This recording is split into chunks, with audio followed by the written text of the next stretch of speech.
Oh, hi, Gingerbread Lady. Hi there, Gingerbread Man. I didn't see you there because they just put my eyes on. Mine too. Oh, look at these shoulder frills they put on me. Nice. I think that's vanilla icing. Oh, what about me? Oh, they gave you a belt and a polka-dotted shirt. Oh, that's so fun. Isn't it great to be a gingerbread person? Yeah, it's so festive. Oh, look, they built us a house. Well, how about that? It looks like he's gonna pick me up and put me in the house. Here we go. See you in a minute. Wait, the house is over there. Why is he bringing me up to his mouth? What are you doing? Oh, No, not my arm! My leg! What are you doing? Oh, don't tuck me in the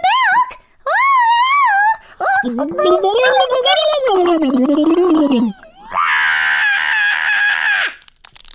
We're listening to the radio station where the hosts of heaven sing. Turn your radio on. Turn your radio on. And if you feel them good vibrations coming from the joy his love can bring, turn your radio on. Turn your radio on. Turn your radio on. And listen to the music in the air. Turn your radio on. And the glory share. Turn your lights down low. And listen to the Master's radio. Get in touch with God. And turn your radio on. Come on. Merry Christmas, everyone, and welcome to the Main Street Music Show. We've got a pretty good show for you this month, all about Christmas. Our show features our acting company, the Main Street Players, Jamie Cloutier, Daniel Cross, and our special guest, Jake Phillips. Today's show is brought to you by Church Candy, so stick around and enjoy the show.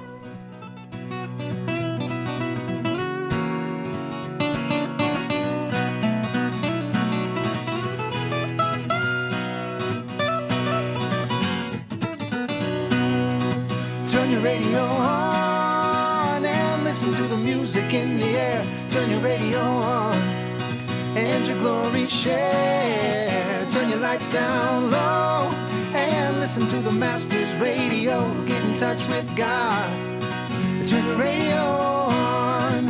Get in touch with God. Turn your radio on. Get in touch with God. Turn your radio on.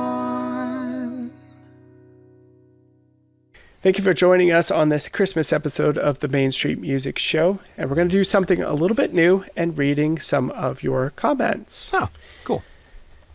This comment comes from Andrea Winters, and she writes, I love the sketches and the occasional music. Your actors are a lot of fun. However, I wish we could get to know you all better. Oh. I would love to see you guys approach the show similar to the Nate Land podcast or John Chris Net Positive podcast, where they bring up topics and talk about them. So we're going to give it a go. What do you guys want to talk about? Well, that's a good question. I mean, well, what about we could do favorite Christmas movies? Yeah, that's a good idea. That sounds good. Yeah. Let's do that. Okay. All right. Ladies first. Jamie, what's your favorite Christmas movie? I do not have a favorite, actually. How about you, Dan? Yeah. Yeah, me neither. I don't have one either. How about you, Jake? Yeah, I don't really have time to watch movies these days. Yeah, that'll do it. Yep. Yeah. I mean, my family really likes Elf. Cool. Yeah, that's cool. That's a good one, I guess. All right. Well, thanks for the comment. Yeah. And let's get back to the show. Well, Holmes, I'm thrilled that you decided to join Mary and myself for the holiday. I don't believe I've ever seen you attend a Christmas party before. Oh, it is not my custom to involve myself in such superfluous revelry. However, I felt that I should make the exception this year, Watson. Moreover, I noticed there was a superb mince pie. Ah, yes, some of the best. Now, let us enter the parlor. We're about to start exchanging gifts. No, indeed. A very happy Christmas to you all. Thank you ever so much for joining me and Mrs. Watson for this little gathering. I dare say it might be wise to distribute the presents before we indulge in the delights my dear wife has so lovingly prepared. Once you've had a taste of her plum pudding, I rather suspect the gifts will be entirely forgotten. Oh dear, you flatter me. Now, let's have a look. Ah, yes. Here's a gift for you, Mrs. Council. Oh, my. Thank you, Dr. Watson. I believe that you will be grateful when you finish unwrapping said present. Oh, yes? Oh, indeed. It is a beautifully crafted red scarf made from the finest cashmere, soft to the touch and exquisitely warm. Its classic design and vibrant hue make it a timeless addition to your wardrobe, perfectly suited to replace the rather worn and faded scarf you've been using for far too long. Why, how did you... The fibres. The fibres on your collar are unmistakably from the scarf you wore earlier this morning. Clearly you made a hasty decision to switch to a newer one. This time one that doesn't shed its threads so liberally upon your person. However, you neglected to brush away the remnants of the former. Furthermore, on entering the parlour, I noticed a receipt on the desk on the corner. It detailed the purchase of a fine scarf, no doubt the one now wrapped before us. The package you hold is precisely the size and weight one would expect for such an item. Elementary. Really. Well, let's see. Holmes, now is not the time to display your intellect. Oh, is correct. It is a red scarf like my old one. Thank you for the gift, Mary. Ah, sincere. You're welcome. Now, let us move on to, here, Mr. Glassborough. I hope you did not spend too much money on me this year. There's no fear of that. Watson only paid 2 shillings for the cigar cases you hold in your hands. The case is likely to only last 3 years, at the most, with the regularity you open and remove a cigar every day. 7. No. 8 is how many you smoke a day, eh? Really, Holmes? However, how did you manage to know all that, Mr. Holmes? That's a simple thing to deduce, really. The large amount of tobacco stains upon your fingers show the signs of someone who smokes a cigar more than the average London male, which is already superfluous. Your breath noticeably gives you away that you are a heavy cigar smoker. Noticeably gives it away. As for the price of the gift, I happened to see Watson at a distance in the shop where he purchased the case. Good heavens, Holmes! Please, do not ruin the surprises! Oh, well, let me just see. Well, it is as he says. Thank you, Doctor. I'm glad you did not resort to paying more than what you did. Think nothing of it. Holmes, you are infuriating. Not to mention embarrassing Mary to no end. I do not see the problem, my dear Watson. The present will be revealed in short order, and the recipient of the gift will receive the exact same item. Yes, but that's part of the fun. Not knowing what's inside until you open it. Ah, I see. You wish everyone to be ignorant of the contents so that disappointment or happiness can occur once the shedding of the wrapping has finished. Yes, that's exactly it. Now, can we please continue without your brilliant deductions getting in the way? Well, I will do my best to dull my senses and restrain my reasoning. Good. Now, this next gift is for you, Mary. Yes. Yummy. It is a box of 12 chocolates from Morton's Confectionaries. Holmes! And the one from you, from Mary to you, Watson, is a set of handmade embroidered handkerchiefs with your initials upon them. Holmes! And the packages that has been neglected to have a name attached to it is a portrait of a close relative of Mary's to be hung up by the stairway. And that is only the beginning of these deductions I can bring forward to you. Holmes! Confound it all! You're ruining Christmas! John, please stop yelling. That so-called portrait is a new mirror for your apartment to replace the one you broke during the scuffle with one of Moriarty's henchmen. You do not know nor need to know everything. Why can you not keep quiet and stop ruining this party? Well, I must make my sincerest apologies to you, Watson, and to all of you here. I'm afraid that spending a day without a case to solve vexes my mind. I will take my leave of you and let you carry on with your holiday celebrations without my interruptions. Good day. Well, my apologies to everyone for my outburst. I suggest we move to the dining room and partake of the sweets. Perhaps we should open the remaining gifts later.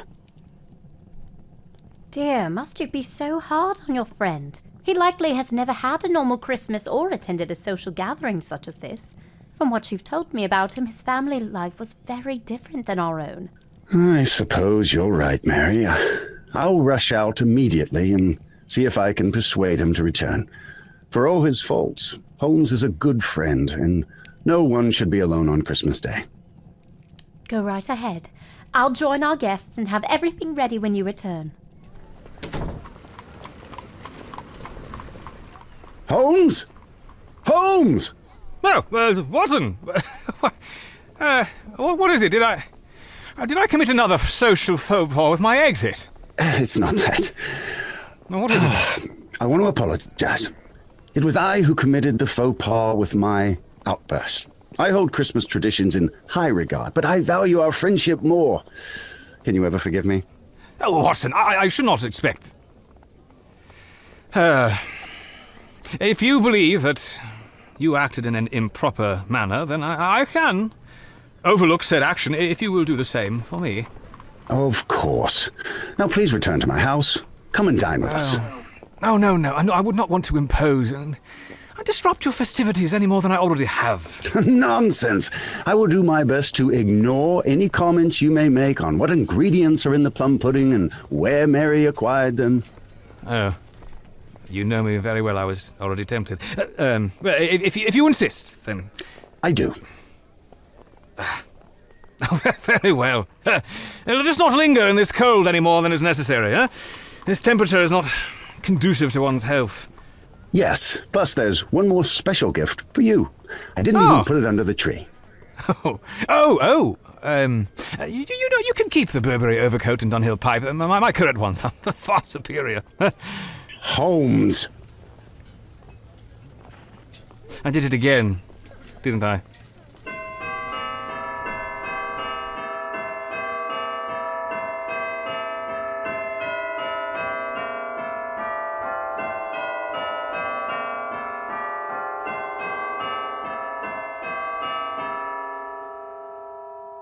Have you ever been sitting in a quiet, serene church service? In Luke chapter 14, verse 5, Jesus says, "If one of you has a child or an ox that falls into a well on the Sabbath day, will you not immediately pull it out?" When your sweet tooth suddenly starts hollering for attention, there's only one solution. Church candy. That's right. It's the world's first candy made specifically for churchgoers. But what makes church candy so unforgettable? Let us break it down for you. First, the wrapper. It is crafted from a one-of-a-kind, ultra-crinkly plastic that amplifies every glorious rustle. Now everyone, from the faithful in the front to the bourgeois in the balcony, can share in the joy of your candy unwrapping conquest. Right here. Candy out. We've amped up the challenge by adding a touch of extra adhesive to the wrapper. Why? So it takes 3 full minutes or more, of delightful struggle to free your treat, because nothing says sweet salvation like a candy you have to work for. Once you finally wrestle your candy free and pop it in your mouth, the real fun begins. It immediately lodges itself in your throat. Cue the coughing, a little gagging, and the priceless attention of everyone in the congregation.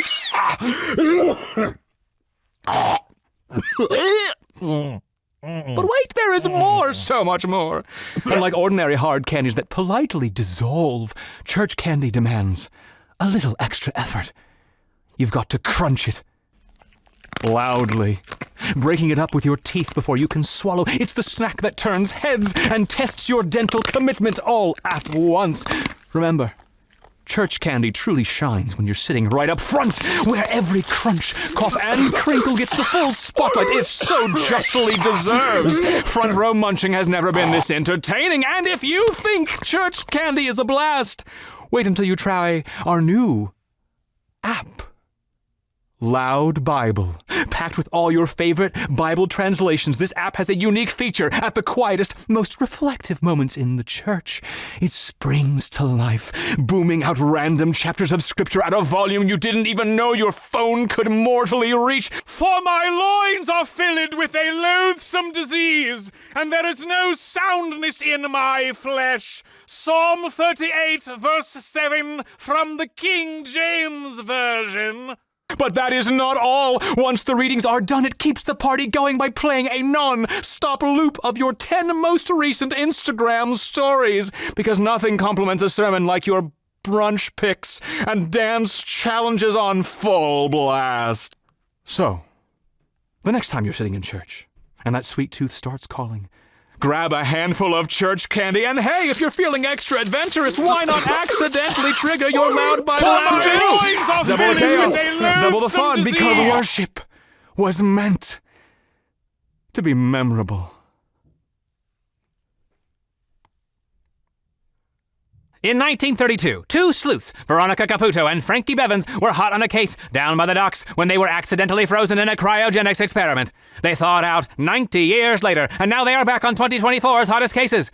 We now find Bevins in his 17th floor office, waiting for that next big lead. I came here looking for a story, but I found so much more. You found a reason to stay. And maybe someone to stay for. It's a Christmas miracle! Aunt Holly found true love. Sometimes the best stories aren't the ones we write. They're the ones we live. Merry Christmas. What is this filth? She owns a Christmas tree farm in a bumpkin small town, and he's a big executive from Chicago or New York or some generic large northern city, and they were meant for one another. It's a load of hooey. Veronica, why are you wasting your time watching these films? Bevins, back where we came from, you had to go to the theater to see a picture, but now it's right here, in the palm of my hand. 24 hours of movie after movie after movie. It's magic, it's pixie dust, it's sorcery, it's amazing. Good heavens, Bevins, this roller coaster of emotions has given me a headache. I'm going to lie down. Yeah, get some rest. I'll be out here looking for our next big case. Yeah, come in. Who are you? Winston Williams from Washington. Gesundheit. You're letting the cold air in, Winston. Either give me the details or scram, how about you? My client, a prominent Wall Street executive, is funding a Christmas rom-com being filmed in Vancouver this week. He lost his shirt on the last few and wants to make sure this one comes in under budget and on time. No, we don't work outside of the city. I'll pay you $15,000. Ooh, Veronica, get our passports. We are going to Canada. You can't just show up on set looking like this. What's wrong with a sharply tailored double-breasted suit with a trench coat, fedora, and leather gloves to balance both style and practicality, I ask you? They might think you work for the studio, and then production will move as slow as molasses. Instead, we've gotten you 2 jobs on set. You'll be a production assistant, and Veronica will be the love interest, Holly. Veronica and Bevins boarded Poutine Airlines and flew to Vancouver with a quick 13-hour connection in Pugwash, Nova Scotia. All right, let's go, folks. We got 25 pages to film today, right? Time is money. Add the crane coming along up there. You ready? Yep, all set up. All right, good. Let's get our talent in here. Where's our leading man, huh? Hi, I'm Casper.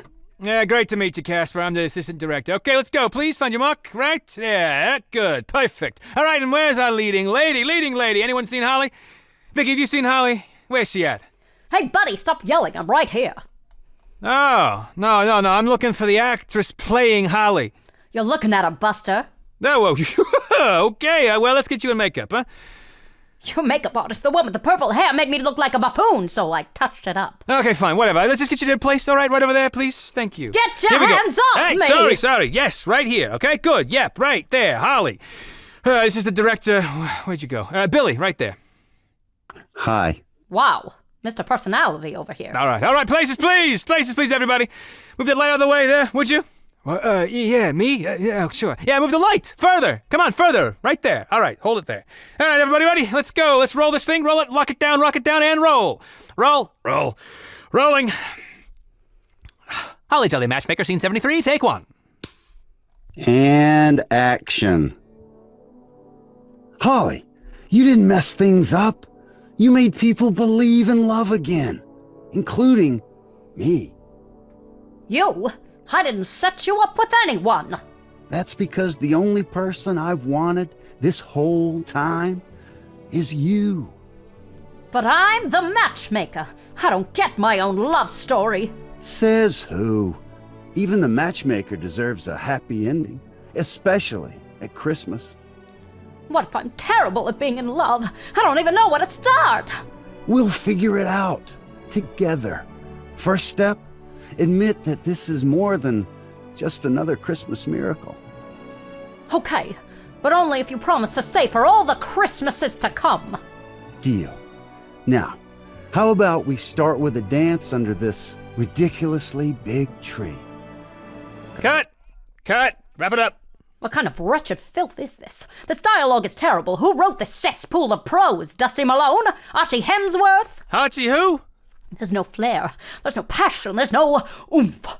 I'm not expecting Billy Shakespeare, but this would be lucky to be written by Billy less than mediocre. Hey, Holly, your director wrote this film. I'm surprised it isn't a silent Hey, you film. do not talk to Billy like that. Let's run it again. No, this is the director's set, huh? Not anymore. Get out of my way, and this time, Twinkle Toes, I need you to toughen up. What do you mean? Stop being so piddly and be a man. Let's go. Holly Jolly Matchmaker, scene 73, take two. Holly, you didn't mess things up. You made people believe in love again, including me. Do it again, but tougher. Keep rolling. Holly, you didn't mess things up. You made people believe in love again, including me. Ha! Oh, cut the sap, Casper. You're not fooling anyone. That's because the only person I've wanted this whole time is you. You've got guts. I'll give you that, but I'm the matchmaker. I don't get my own love story. Says who? Even the matchmaker deserves a happy ending, especially at Christmas. Happy ending, huh? What if I'm a complete disaster at the whole thing? The whole love thing, I don't even know where to start. We'll figure it out together. First step, admit that this is more than just another Christmas miracle. All right, fine. But you better not bail when the going gets tough. Deal. Now, how about we start with a dance under this ridiculously big tree? A dance? Under this monstrosity? All right, lover boy, but don't step on my toes, or I'll make you regret it. Cut. Oh, that felt good. That felt real good. I was in my element. I was Holly from Mistletoe Meadows. I could feel the snow falling and see all the neighborhood kids dancing and making snow angels. Oh, what a real gift I have unlocked within myself. All right, let's do it again, yeah? Oh, we will Let's do not it be again. doing that again. It's perfect. Let's move on. And another thing, there are too many people sitting around doing nothing. Shape up, you lazy bums! And who is that guy sitting in the corner picking his nose? That's the producer. Get out of here. Go on, get. All right, you heard the lady. We're moving on. Let's ready for Holly Jolly Matchmaker scene 14. Let's move. And another thing, we're changing the name of the picture to All I Want for Christmas is a Strong-Willed Woman. Under Veronica's iron will and razor-sharp direction, the film was hammered out in less than a week. The picture raked in more than $135 million. That'll do it for this episode of The Adventures of Veronica and Bevins. Come back next week when Bevins finds himself officiating the big game. Welcome back to the Main Street Music Show. We are celebrating Christmas. This is our third Christmas episode, and to bring a little bit more holiday cheer to the show, in hopes of bringing a little extra holiday cheer to the... Sorry, hold on one second. Hello? Hi there. Who is it? It's me, Tinker. I don't see anyone. I'm down here. Oh, you're an... Yeah, that's right. I'm an elf. Well, can I help you with something? We're kind of in the middle of something. That's why I'm here. You want to be on the show? Oh, it's not that. Okay. My wife, Trixie. Hi. Whoa. Where did you come from? I've been been here the whole time. No offense, but you people just kind of sneak around. I just don't. Oh! We're not people. We're elves. Yeah, buddy. Oh, sorry. What can I do for you? I don't have any cookies or anything around. Really? Well, we appreciate the offer. Like, human-made cookies are gross. Tinker, Well, they are. there's a nicer way to say it. I just tried. Fine, sorry. No thanks. Well, There. all right. Well, then what can I help you with? We're kind of working on something right now. Oh, that's why we're here. Oh, are you fans of the show? Tinker, be nice. Hey, we're here because you're putting our dirty laundry out into the world. What do you mean? Don't toy around with us, mister. I'm a tinker. I know what this is about. Yeah, we have had about enough of you listening in on our counseling sessions and putting it on your show. Yeah. Sorry, but I mean, to be completely honest with you, What? I just didn't. Didn't what? I mean, you're elves. So? Just because we're elves, you didn't think we had any feelings? Oh, you've got a lot of nerve, mister. No. I didn't mean that. Of course. I mean, you've got feelings. Yeah, sorry about that. Well, then what is it exactly? I just didn't think you were real. I'm sorry about that. Okay. Oh. I mean, that's... Oh, gotcha. Yeah. That doesn't bother you? The fact that I don't think that you're real? Oh, there are a lot of people that don't think we're real. It's not a big deal to us. Nope, not at all. Here we are. Do you think we're real now? Yeah, I guess so. Well, our feelings are real, too. Now you tell him, Trixie. Well, do you want me to stop putting you in the show? Because I know that the issues that you two deal with are the same of so many of our listeners, and your therapist, Dr. Gunderson. Dr. Gunderson, he gives you some good advice that our listeners could learn from. But if you want me to stop, I mean, I will. Oh, well, I mean, if you think it's helping other people, then, well, yeah, you could keep talking about us in the show. Yeah, sure. But I would, I'd be extra careful about talking about the narwhals. You know, they, if they found out you've mentioned the North Pole, they might do some nasty things. Yeah, don't mention that. No. Yeah, okay. Yeah, we'll tone it down with the narwhals then. So, how are the little ones doing? Oh, Tilly and Twinkle Toes are doing just fine. Oh, that's good. And your son, the... Oh, well, you know, he's healing after the, the elf on the shelf accident. Yeah, we're going to swing back through Milwaukee to see him, our grandbaby, and that garden gnome. Hey, Trixie. Well, I hope you have a safe trip, and maybe we'll see you again in the spring. Okay, Merry Christmas. Yeah. Merry Christmas. Yep, Merry Christmas. All right. Thanks, guys. Well, let's get back to the show.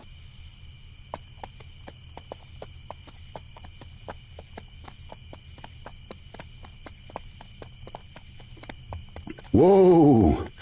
The star has guided us to this humble dwelling. Our journey from distant lands has been long and weary, yet it is here, in such simple surroundings, that we shall find the promised king cradled in a manger. For such a moment, no distance could be too great. Melchior, Gaspar, the time has come. Let us dismount from these camels and approach with reverence. Aye, it has.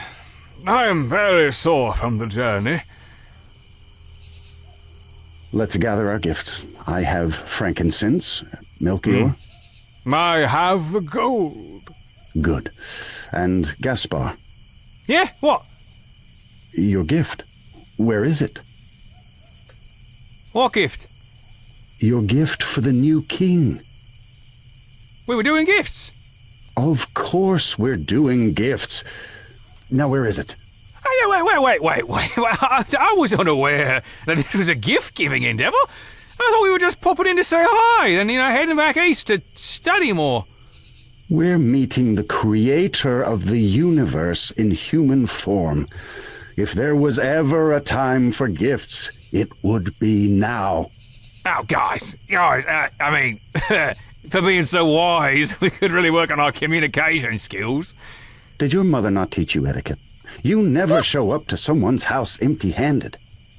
Oh, it's even a house. I mean, look at it. It's like a basement of a house.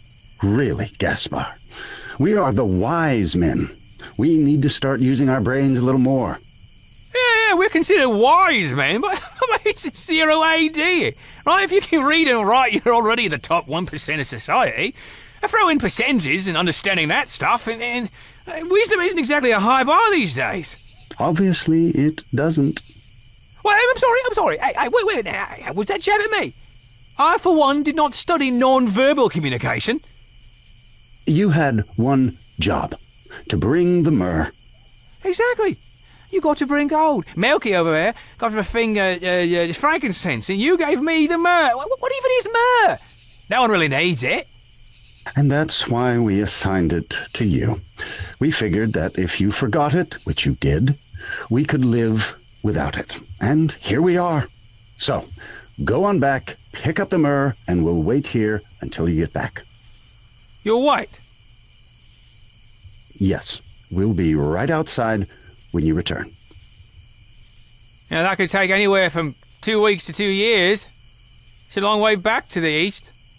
That will give you plenty of time to think about your decisions. Hopefully you will come back a little wiser. You're being serious right now? I am. So you want me to hike all the way back east just to pick up some myrrh? Well, there has to be some around here. You can't just pick up myrrh on any street corner. Plus, this is a learning opportunity. So, we'll wait. Right, Melchior? I mean, it could take a long time. See, he's on my side. No, I think you should go back. I'm just not waiting outside for you. Wow, I cannot believe it. Fine, let me just get back on this camel here. Well, hello there. Good evening, shepherd man. What brings you here? We have come bearing gifts to see the baby Jesus. All right, you don't have to rub it in. Ah, yes, as have we. Well, most of us are bearing gifts. We have traveled from the east with gold, frankincense, and that is all for now. Okay, I'll get it. What about you guys, huh? What gifts you bring? Sheep? I mean, there are a shekel a dozen around here. Well, we have brought our sheep. We've mustered up all the funds we have available and bought these for the baby. You bought candy canes? Really? What a pathetic gift. You guys are you're gonna come at me for forgetting myrrh, and these sheep men here brought candy canes. I mean, while they are candy, they carry much symbolism. I mean, I hate to drop names around here, but, they do call me a wise man. Even I know that's just a candy crook. Look deeper. All right.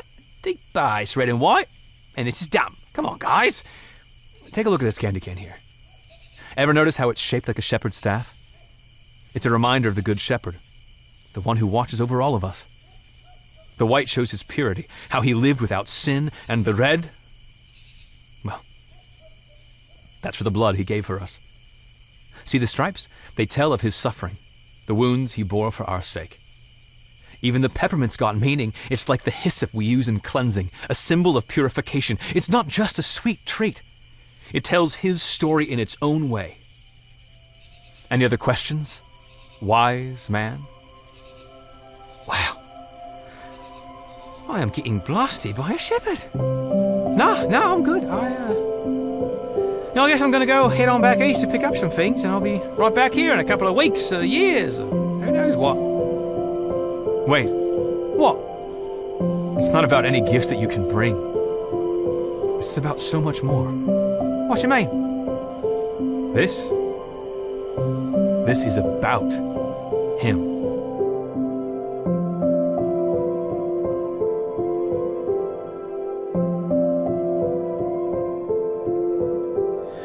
Oh, holy night, the stars are brightly shining. It is the night of our dear Savior's birth. Long lay the world in sin and error pining, till he appeared and the soul felt its worth. A thrill of hope, the weary world rejoices, for yonder breaks a new and glorious morn. Fall on your knees, oh, hear the angel voices, oh, night divine, oh, night when Christ was born, oh, night divine,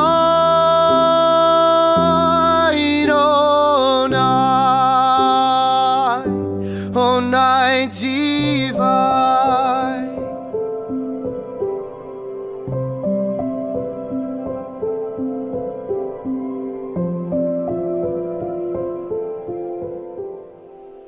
Well, that's going to do it for this episode of the Main Street Music Show. Our Main Street players are Jamie Cloutier, Daniel Cross, and thank you to our special guest, Jake Phillips. Make sure you check out his work. Our theme song is performed by Caleb Garza. Josh Bissell performed Oh Holy Night with additional music by Scott Buckley. The show was written by Jay Corton, Austin Peachy, and Allison Johnston. For more information about our show, visit our website at mainstreetmusicshow.com. The Main Street Music Show is a Mirari production, and until next time, Merry Christmas. So long, everybody.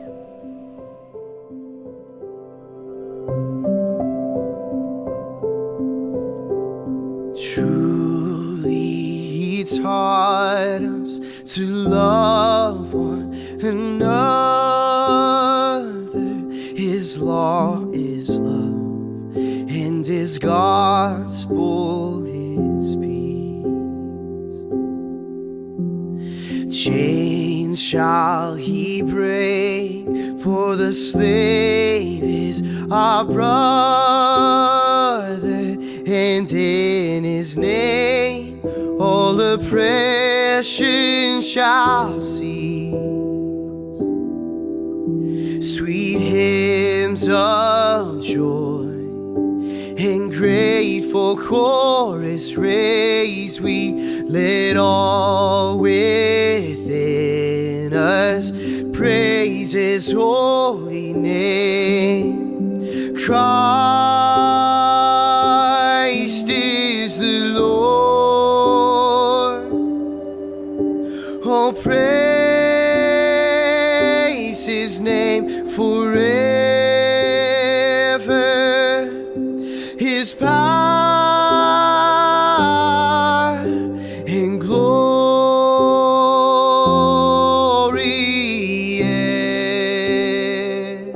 evermore proclaim. His power and glory